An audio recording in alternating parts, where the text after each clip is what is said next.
this red button do? Dumb ways to die. Does anybody know the Hangout? Is there a Hangout link? I just got asked, pinged by someone asking if there was a Hangout link. Dumb ways to die. So many dumb ways to die. Dress up like a moose during hunting season. Disturb a nest of wasps for no good reason. Stand on the edge of a train station platform. Drive around the boom gates at a level crossing. Run across the tracks between the platforms. They may not rhyme, but they're quite possibly the dumbest ways to die. The dumbest ways to die. The dumbest ways to die. So many dumb ways to die. Be safe around trains. A message from Metro.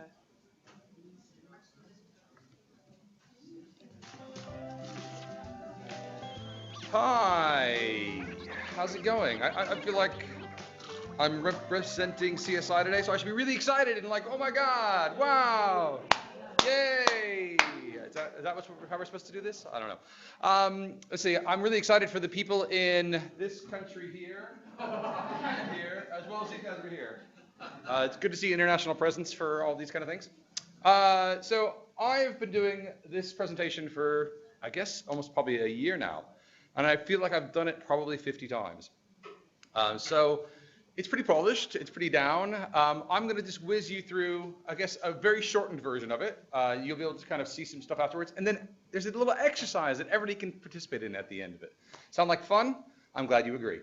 Great, so basically the reason I was just showing Dumb Ways to Die is not because I needed some musical interlude, but because I think it absolutely typifies for me why brands are using the platform that is YouTube. And that is because there is no better platform in the world for telling stories. Why do I think that? Well, okay, not only can you do amazing things like that, but actually we know without a doubt that video content is the most compelling content possible. I gave people the option earlier today of listening to me do basically this presentation, which shows lots of videos, or a half-an-hour long PowerPoint presentation. Guess which one they chose? Yeah, they always choose video. And that's because actually video is more fun. Like evolutionarily speaking, we recognize and react to moving images much better than we do still. And let's face it, like anytime you need to spice up a presentation, you know how to do it, you stick a YouTube video in there. And so not only is that all sort of reasons why, but also from an advertising perspective, I think it's the best platform for telling stories. And the reason I played Dumb Ways to Die is because if you didn't know, it won pretty much every single award possible at Cannes this last year. I mean, literally almost every category. There were something like 27 awards it picked up in Cannes.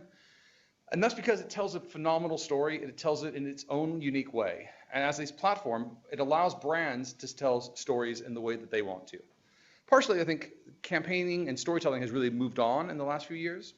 The last campaign I worked on, which was for BlackBerry when I was at a creative agency, was this incredible chart that shows literally like every imaginable medium coming together in this sort of crazy sort of spider diagram. And that's because campaigns aren't sort of 3 lines on a media plan anymore. I don't suppose I can get that Diet Coke back there. Thanks. And while my Coke comes up, I'm going to also talk to you about all the other ways that brands are telling stories. So I'm going to whiz through this, as I said. I have created a number of playlists that I basically use to demonstrate how brands are telling stories. And so I'm going to try and rip through some of these. The first thing I always talk to people about is using YouTube partners. And the most important thing to remember with using YouTube partners is they are a great way of amplifying their content. They come with a built-in audience, and as a way of getting your message out, it's a really cost-effective, interesting way of doing it. The thing about it is YouTube partners have a very authentic tone of voice, and you've got to play to that authenticity and work with them within the constructs in the way that they're traditionally used to doing. So one of my favorite examples, I apologize because I'm sure it's going to play a ad because his channel has been playing ads all day. So here's a 30-second, it's only a 20-second ad that you must watch, which is always exciting. Okay, what's skippable today? Awesome. All right, so this is Tobuscus. Anybody know who Tobuscus is? Yeah, great YouTube partner. Has roughly today, I think 5.5 million subscribers. This is how he does partnering with brands. It's a series he calls Trapped in a Commercial. 1 p.m. he's still in bed, hearing singing in his head. Look at the clock, he's late for a job he'll lose soon at this rate. Drop on the sheet at the floor, start crawling. Look at the phone, your boss is calling. Who is that? Go to the kitchen, look for snacks in the cabinet, but there's just plates. That's where he keeps the plates, he knows that. Shut up! Open up the freezer to get some snackages, 2 Hot Pocket sandwich packages. Okay, it's totally ridiculous. He's basically just done an ad for Hot Pockets. And it continues. It's the next 3.5 minutes of him talking about Hot Pockets. It's also one of his most popular videos. Okay, it has 3.5 million views. The thing about this is, this wasn't a brand approaching him saying, can you sing about Hot Pockets in this really funny way, and this guy's going to talk to you, and then he's going to make you sing, and he's going to do this. No. Like, he would have said, well, no, that's not how I work. I work the way that I work. You approach me because you want my audience, and you want my tone of voice. And so by working with him, they're able to really tap into that. He wrote that himself. He created it himself. And it continues to generate traffic and interest. People will continue to visit this because when they go and discover his channel, they look and see what the most popular videos are. And some of those happen to be ads for products. So the other thing to remember about partnering with a YouTube partner is the long tail of this. My biggest problem with this is it's a limited edition product. And actually, this video continues to generate income for him and continues to generate hits for what was effectively a limited edition product. Now, okay, fine, it did really well in the beginning and they pumped it with lots of advertising, but actually, it'd be much better if it was something that lived forever, just as this video is going to. One of my other favorite videos is this one here from Nikki Tutorials. So Nikki, of course, does lots of great makeup stuff. I've learned a lot from watching Nikki. I'm sort of doing my look of. I always see whenever I need sparkly stuff like Nikki. That is what I'm gonna. Person. Like that. Okay, now I'm gonna take a really nice, a light highlighting color, and you're gonna highlight the lid with this. Apply this. See, I always forget to highlight the lid. Okay, now you're just going to take the glue, apply it to your eyes like that, and you take your rhinestone, and you just. Okay, so most of you probably have seen that ad before. If not, you guys didn't jump like everybody else does. But of course, the exciting thing for people is, which brand is that from? Anybody know? No, it's Volkswagen, right? But you think most audiences go DFT. It's think. It's one of these sort of driving studies. You know, somebody who wants to, promote better, safer driving. Actually, it is Volkswagen. Now, the reason Volkswagen are talking to this particular person about that particular piece of content is because they desperately, desperately wanted to talk to her audience. And the thing that partners unlock more than anything else is access to a really unique, specific audience. And so when you're working with a partner, that's the real advantage. They can talk to, you're not going to expect that I or people like me are going to be watching a lot of Nikki's tutorials. Other than for sort of occasional makeup tip, like when I'm going out and drag, like that's the only time I catch it. The rest of my life, I don't really get a lot of that stuff. So that's fine, because actually Volkswagen probably doesn't speak to people who like her content very often. So by partnering with a partner, you're really partnering to get that audience as much as anything else. And the very best example of that is probably the Syndicate Project. So anyone know who the Syndicate Project is? This. Syndicate Project is probably the preeminent gamer in the world on YouTube right now. He's currently racking up something like 6.7 million subscribers on his content. His most popular video is a 2-hour-long video that has over 11 million views, and it's basically him for 2 hours playing a video game. I really don't get it. He's amazingly annoying, but if I was maybe a 14 to sort of 18-year-old boy, I would be all over his channel, and that's who he talks to. So when Madison's, everybody know Madison's, it's kind of I guess best described as a meat-based product. They have this product called Refrigerators. The idea is it's a little sort of turkey, kind of frozen turkey drumstick. You can get a refrigerated turkey drumstick thing, and you can pop them in your mouth. So they partnered with this guy to basically create and identified a real challenge for all gamers, which is, as a 14-year-old boy, you come home, you open the fridge, you get a snack, you go sit down, you start playing computer games. 14 hours later, you're still playing computer games. Oh my God, you can't walk away. You've peed in the bottle next to your bed. You don't want to get fragged. What are you going to do? You're starting to get really hungry. Oh my God, oh my God, oh my God. Let's develop a headset that feeds people while they game. That's a simple premise behind it. And so what they did is they worked with him, they worked with his community, his fans, his Facebook fans, his Twitter followers. All of them built around this concept of, can we create the most interesting, engaging content with him? Now, that could not have been done without him. They would have spent a lot more money talking to people in that age demographic any other way. But by working with a partner, they were able to quickly and easily craft a story that related both to his content and his world and the consumers that were interested in it. And lots of other brands have done it. You've got Spider-Man doing stuff with Pip and Flow, who's a parkour site. You've got Axe doing stuff with Tobuscus, Jamie Oliver's stuff, and lots of other brands like Very using people like Tanya Burr and Electra or Zoella to pump their content. What's interesting though is if you're going to bring partners into your site, be really, really careful about how you use them. Because what happened to Very.co.uk is their subscriber rate went from 4,000 subscribers to 46,000 subscribers in the span of about 1 week. Huge, phenomenal growth. If you look at their subscriber count ever since, it's been doing this. It's going straight down. And the reason, well, I mean, no, straight down, but it's going down. And the reason it's going down is they set an expectation for great partner content on their site. They have not been delivering it since then. And so if you're going to be working with partners, and that's the kind of message you're selling as a brand, make sure that you continue to deliver it. Have a long-term plan to continue to work with those partners. Otherwise, it's best to just take that content and do it on their site and get the halo brand effect, because you'll get a bigger number of people visiting that content. All right, lots of other ways you can tell stories. One of my favorite ways is this kind of concept of responsive stories. So most everyone will have seen the Old Spice stuff, and I think they really did set the bar for how you interact with people online. And most of you will have probably seen the Bodyform response. Let's see, show of hands, who's seen Bodyforms? Every woman and some men kind of hesitantly kind of putting their hands up. So if you haven't seen it, definitely go check it out afterwards, but it's this great piece of content. But the concept is really straightforward. A person writes an interesting question on the Facebook page for Bodyform. Your ads don't seem to line up with the reality of the world that I have experienced. Now, they could have written an incredibly witty, a really, really, really interesting post back, possibly the most exciting Facebook post ever. And it probably would have gotten maybe 10,000 views, a couple pluses or shares or whatever they call it, likes. And that's fine, and it would have disappeared off the page because that's the nature of it. Facebook is very ephemeral. Things flow through a news feed, and that's the way they disappear. But by taking that comment, taking it out of context, responding to it as a piece of video content, they were able to actually give it a life of its own. So in addition to just responding in Facebook, they were able to put that out there and actually seed it to a number of different audiences. They were able to put some advertising budget behind it and actually make that a much, much bigger, much more impressive piece to the tune of 5.5 million views. Other brands have done similar things. This one was with Twitter. This one's hilarious. I'm out of wheat thins. My life is officially over. Kind of dramatic. Tabitha. Yes. Okay, do you recall tweeting, I'm out of wheat thins. My life is officially over. Yeah? We got a hold of that. We just want you to be sure that you're aware that we have plenty of wheat thins. And that's for you. That's just a gift. That is a lot of wheat thins. Oh my gosh. Everybody in the van, let's go. In the truck. You take care, all right? Come on, boys. Who's next?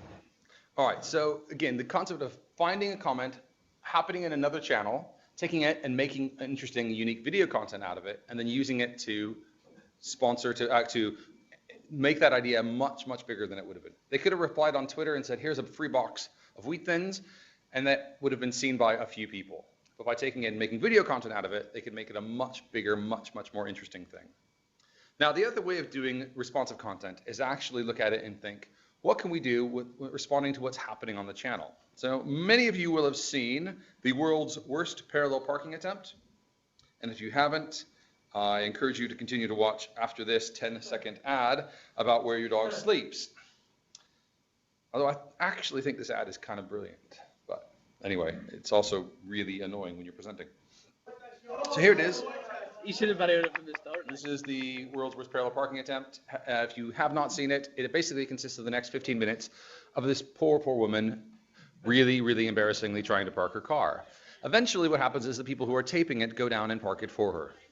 Okay, now most people know what to do at this point right here. You turn the wheel the opposite way and the car handily slides right into the spot, or you could keep going the wrong way, driving backwards until your car has gone completely perpendicular to where you need to park. Now that's interesting, it's funny content.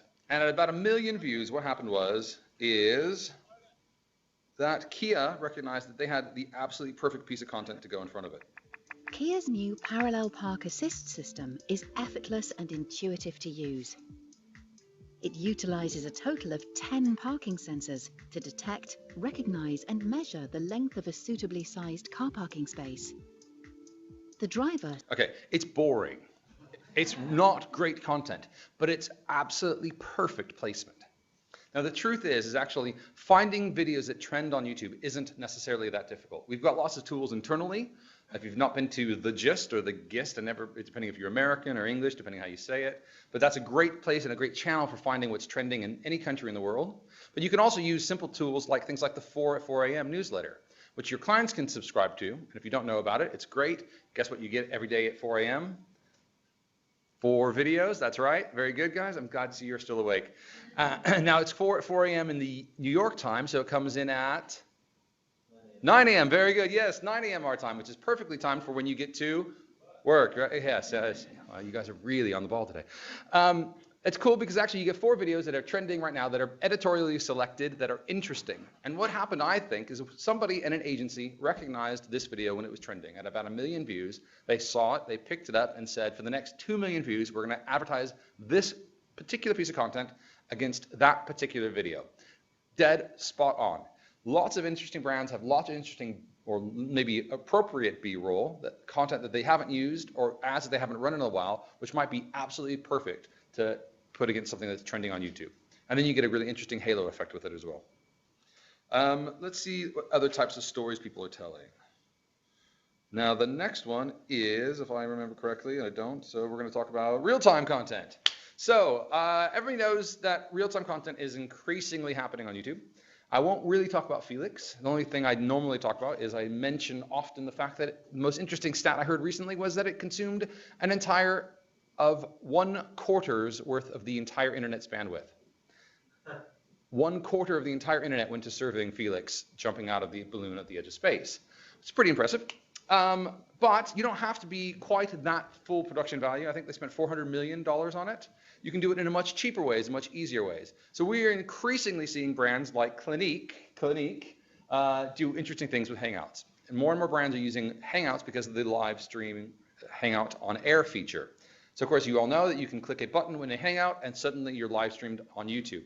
That same piece of video content now is on YouTube can be done many things with it. It can be left on YouTube. It can be embedded in blogs. It can be run in advertising. You can run it in mastheads. You can run it in lightbox formats. You can spin that comment and push it anywhere you want in the world. And of course, you don't have to just simply use the Hangout to Air function. You can go much farther all the way to the kind of Felix size content.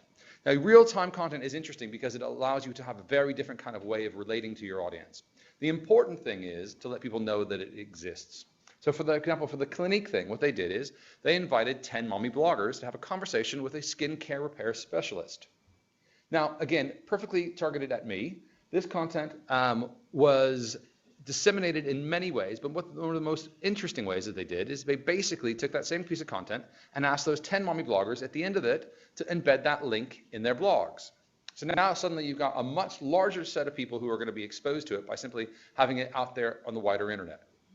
In addition, they then cut it down and actually ran a smaller version of that. This 48-second version here, I think, is it?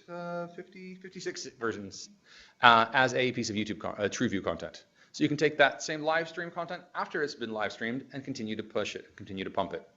That long tail is really important, as we'll see in a second. But the other people doing interesting things, you can also just do interesting content with it, like Topshop. I mean, you all probably have seen the Topshop examples. I won't go into that. But you may not have seen the L'Oreal first hair coloring event. Now, another piece of live stream content, and again, highly relevant to me. I learned a lot about hair color from watching this.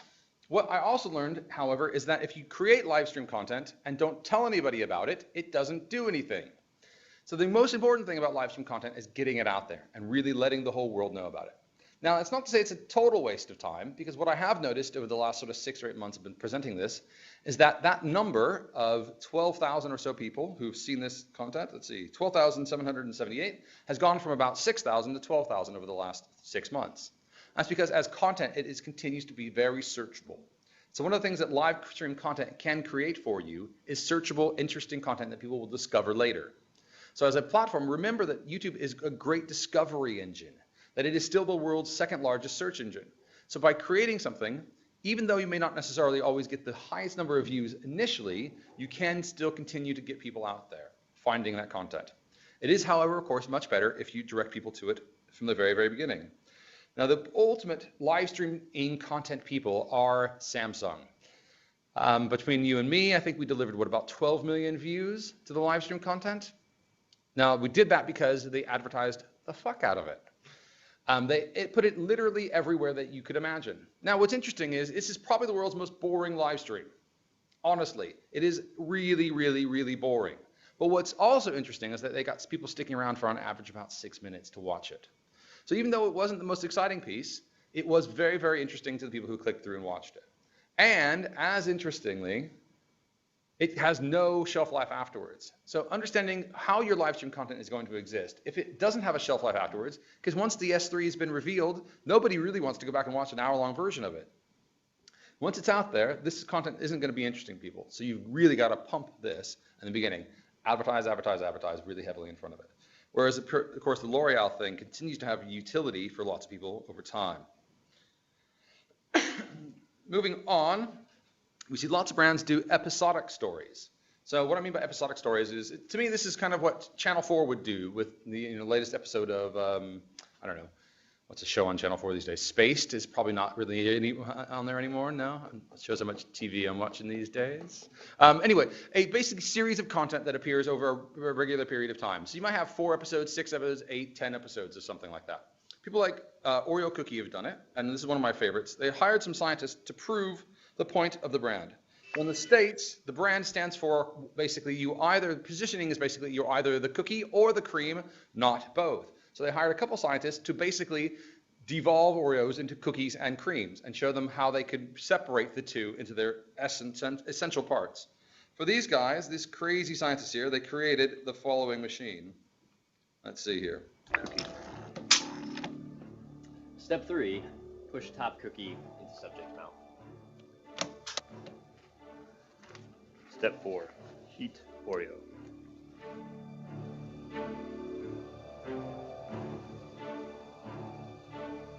Step 5, atomize liquid cream and spray it into subject's mouth.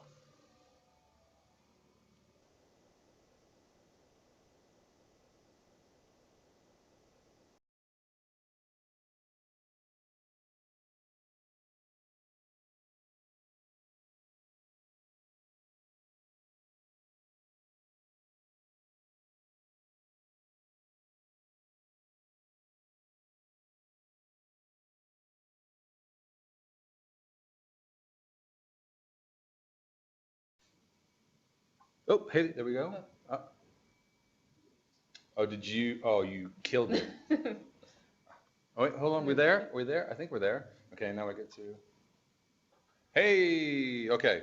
So other brands that have done similar kind of episodic stories, let's go back to the Oreos one first. So the whole point of the Oreos cookie for me is, all they did is they hired a couple of scientists, they created content that almost had to exist on YouTube. It's 3-4 minute long pieces of content that basically couldn't have been run any other place. They each have about 500,000 views, and they are actual content that appears in an episodic way.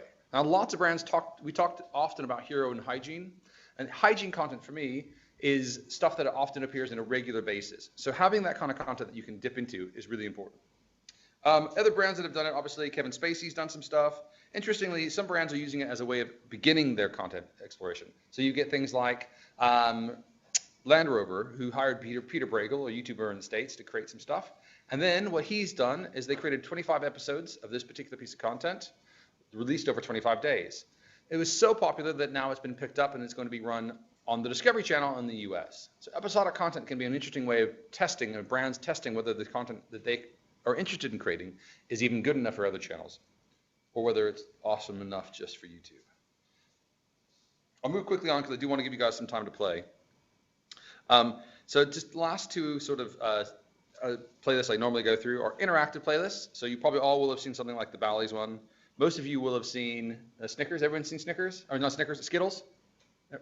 Yes? Okay. So if you haven't seen it, come back and check the playlist later. But what's interesting about it is actually all these are interesting interactive ways of telling stories using the platform. I'm increasingly not showing this playlist because, of course, we all know that annotations are disappearing sometime in the next sort of 6 months or so. So we're going to lose the entire creative palette that we have created for using interesting annotations. That's going to go away. So I'm starting to not really tell and show that playlist.